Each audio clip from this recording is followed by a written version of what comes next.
ක්‍රීඩා. ඔන්නෝක තමයි මෙච්චර කාලයක් තිස්සේ අපි කරගෙන ආපු අවුරුදු ක්‍රීඩා වැටිච්ච තැන. දැන් මාස කිහිපයකට කලින් කට්ටිය කෑ ගැහුවා අධ්‍යාපන ප්‍රතිසංස්කරණ අසභ්‍යකරණය වෙනවා කියලා. දැන් අවුරුදු ක්‍රීඩා අසභ්‍යකරණය. මම දන්නේ නැහැ මේ වගේ දේවල් කරන්නේ රීච් එක ගන්නද එහෙම නැත්නම් වීඩියෝ වයිරල් කරගන්නද කියලා. හැබැයි අවුරුද්ද කියලා කියන්නේ අපේ සංස්කෘතියත් එක්ක බැඳිච්ච දෙයක්. මෙච්චර කාලයකට අපි ඒක කරගෙන අපු පිළිවෙලක් තිබ්බා. ඒක ඊට වඩා මොඩර්න් කරන්න ඕනේ නැහැ මම නම් හිතන්නේ.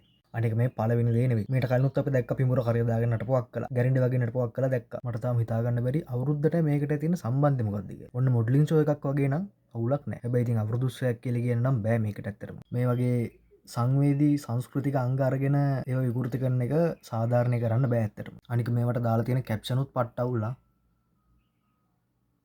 කලින් අර සින්දුවක් විකෘති කරා කියලා එක්කෙනෙක් ගියා හිරේ. එතකොට මේවා අවුරුදු ක්‍රීඩා විකෘති කරන එක නෙවෙයිද මේ? මේවට මොනවද තියෙන දඬුවම්? මට කියන්න තියෙන්නේ මේ වගේ මෝඩ දේවල් උඩ දාන්න එපා. සෝෂල් මීඩියා වලින් මේ වගේ මෝඩ දේවල් උඩ දාන්න එපා. එච්චරයි.